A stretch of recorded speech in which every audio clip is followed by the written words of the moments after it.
Hi, I'm John Green. This is Crash Course U.S. History, and today we're going to talk about the United States Constitution. And in doing so, we're going to explore how the American style of government became the envy of the entire world, so much so that everyone else copied us. What's that, Stan? We're not going to talk about other countries stealing our form of government because no other countries stole our form of government? That doesn't seem possible, Stan. No, Stan, not the libertage. Cue the intro.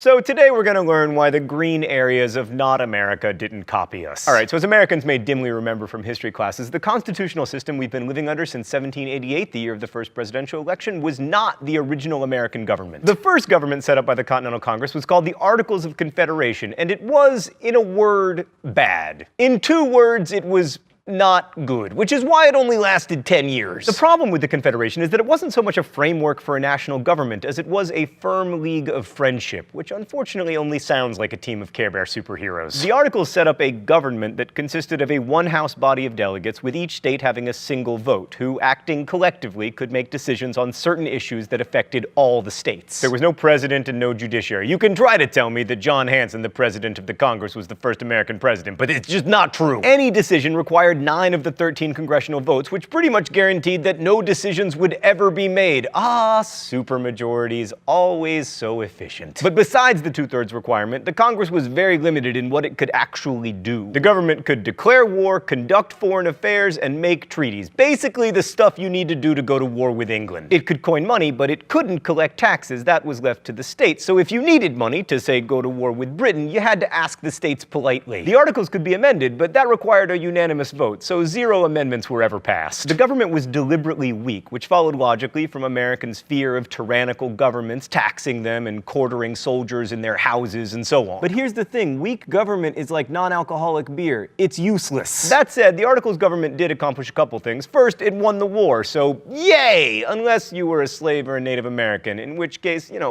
probable boo. Second, the government developed rules for dealing with one of the most persistent problems facing the new nation: Ohio, which was called the Northwest, presumably because it is north and west of Virginia. Getting control of the land meant taking it from the Indians who were living there, and the Articles government was empowered to make treaties, which it did. Crash Course World History fans will remember the Athenians telling the Melians that the strong do as they can and the weak suffer what they must, and the Americans definitely went to the Athenian school of treaty making. Through treaties signed at Fort Stanwix and Fort McIntosh, the Indians surrendered land north of the Ohio River. The biggest accomplishment of the Articles government was the Northwest Ordinance of 1787, which set up a process to create 5 new states between the Ohio and Mississippi rivers. 2 things to know about this. First, it acknowledged that American Indians had a claim to the land and that they had to be treated better if settlers wanted to avoid violence. And second, Stan, can I get the foreshadowing filter? Yes, perfect.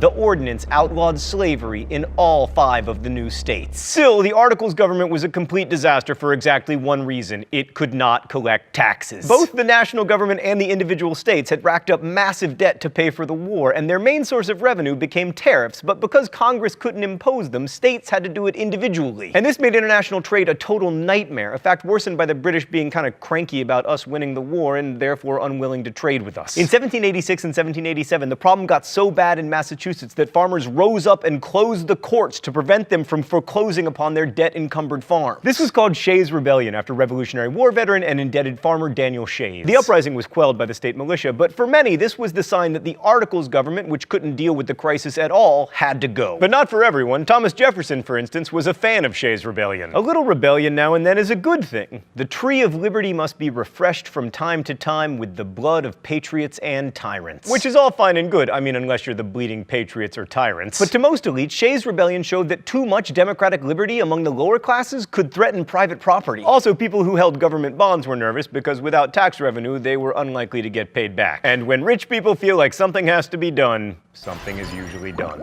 Let's go to the thought bubble. The first attempt to do something was a meeting in Annapolis in 1786 aimed at better regulating international trade. Only 6 states sent delegates, but they agreed to meet the next year in Philadelphia to revise the Articles of Confederation.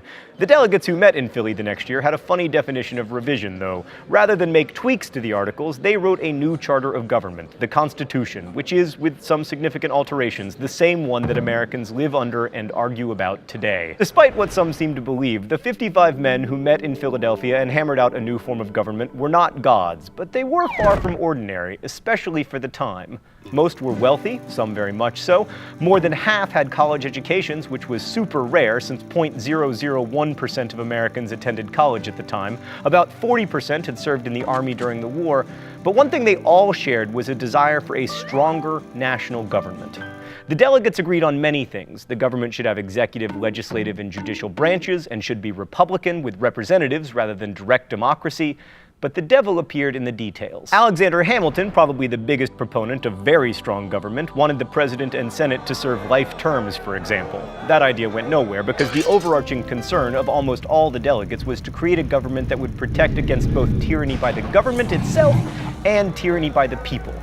They didn't want too much government, but they also didn't want too much democracy, which is why our presidents are still technically elected not directly by regular people, but by 538 members of the Electoral College. This system is so Byzantine and strange that when American politicians speak of spreading democracy through the world, they never actually advocate for American-style elections. Thanks, Thought Bubble. Yes, I know, you have fantastic elections in Canada. Yeah, right, okay, all that too. I get it. Okay, it's US history, Thought Bubble. So conflicts between competing interests arose quickly at the Constitutional Convention in Philadelphia, the first being between states with big populations and those with small populations. Large states supported James Madison's Virginia plan, which called for a two-house legislature with representation in both proportional to a state's population, and smaller states, fearing that the big boys would dominate, rallied behind the New Jersey plan. New Jersey. This called for a single legislative house with equal representation for each state, as with the Articles of Confederation. But of course, coming from New Jersey, it had no chance of succeeding, and sure enough, it didn't. Instead, we got the Great Compromise, brokered by Connecticut's Roger Sherman, which gave us two houses. A House of Representatives with representation proportional to each state's population, and a Senate with 2 members from each state. House members, also called congressmen, served 2-year terms, while senators served 6-year terms, with 1/3 of them being up for election in every 2-year cycle. The House was designed to be responsive to the people, while the Senate was created to never pass anything, and it was so masterfully designed that it still works to this day. However, this solution created another problem: who should be counted in terms of representation? Slaveholding states wanted slaves to count toward their population, even though of course they could not vote because they were property. States with few slaves argued that slaves shouldn't be counted as people because, just to be clear, none of these dudes were not racist. This issue was solved with the notorious 3/5 compromise. For the purpose of determining the population, the total number of white people plus 3/5 the population of other persons, the word slave was never used,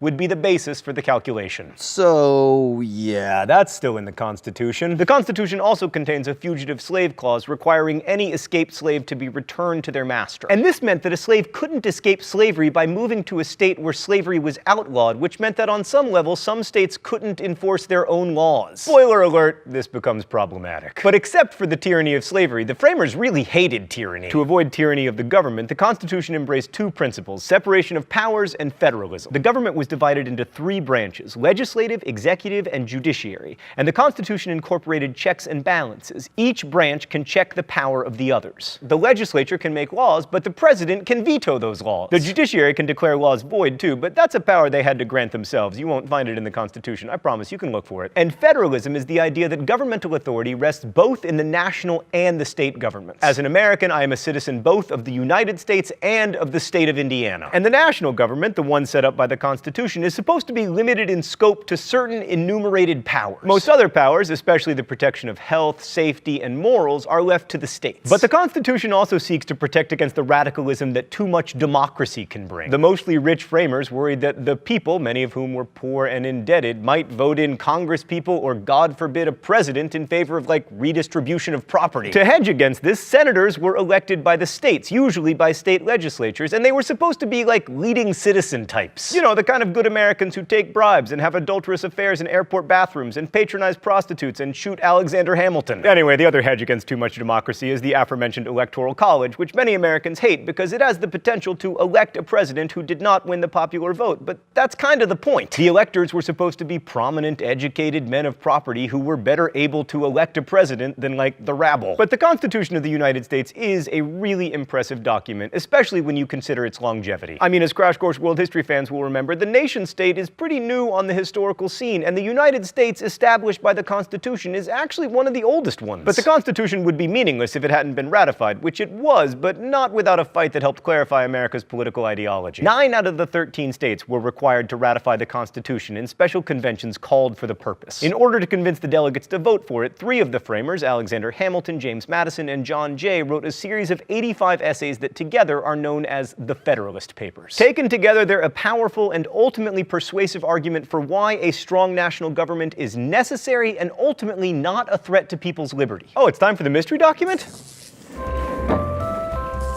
The rules here are simple. If I name the author of the mystery document, shock as in surprise. If I don't, shock as in All right, Stan, let's see what we got here. If circumstances should at any time oblige the government to form an army of any magnitude, that army can never be formidable to the liberties of the people while there is a large body of citizens, little, if at all, inferior to them in discipline and the use of arms, who stand ready to defend their own rights and those of their fellow citizens.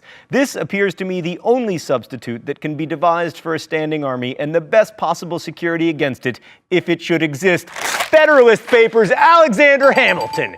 Yes! Too easy, Stan, although I appreciate the opportunity for a rant. The whole idea of the Second Amendment was that the people could protect themselves from a standing army by being equally well armed. Which these days would mean not that citizens should have the right to buy assault rifles, but that they should have the right to buy, like, unmanned drones. And arguably suitcase nukes. And by the way, in the Constitution, this is not listed as a privilege, it is listed as a right. And as a right, if I can't afford my own Predator drone, I guess the government should buy one for me. It's almost as if Alexander Hamilton had no way of knowing that weaponry would one day advance past the musket. P.S. You know how Alexander Hamilton died? Gunshot! Sorry, I had to. I am on a roll. So it would be easy to ignore the people who opposed the Constitution because, you know, they lost. But some of the ideas of these so-called anti-federalists were particularly powerful, and they deserve a bit of attention. Anti-federalists, unlike the mostly wealthy federalists, were usually supported by common people, small farmers who weren't as involved in commercial activity. They saw less need for a strong national government that would foster trade and protect creditors. And the anti-federalists were very afraid of a strong government, especially one dominated by the wealthy. Writers like James Winthrop held that a large group of United States would be like an empire, and that no extensive empire can be governed upon republican principles. As evidence, he could point to Britain, or all the way back to Rome. Smaller, more local governments are more responsive to the people and better able to protect their rights. To the anti-federalists, that meant state governments. And while ultimately the Federalists won out and the Constitution was ratified, the issue of how large government should be did not go away. So the Constitution was really only a starting point. It's a vague document, and the details would be worked out in the political process, and then on the battlefield. Thanks for watching. I'll see you next week. Crash Course is produced and directed by Stan Muller. Our script supervisor is Meredith Danko. The show is written by my high school history teacher, Raoul Meyer, and myself, edited by Stan and Mark Olson. The associate producer is Danica Johnson, and our graphics team is Thought Bubble. If you have questions about today's video or anything about American history, good news, there are historians in comments, so ask away. Thanks for watching Crash Course, and as we say in my hometown, don't forget to be awesome.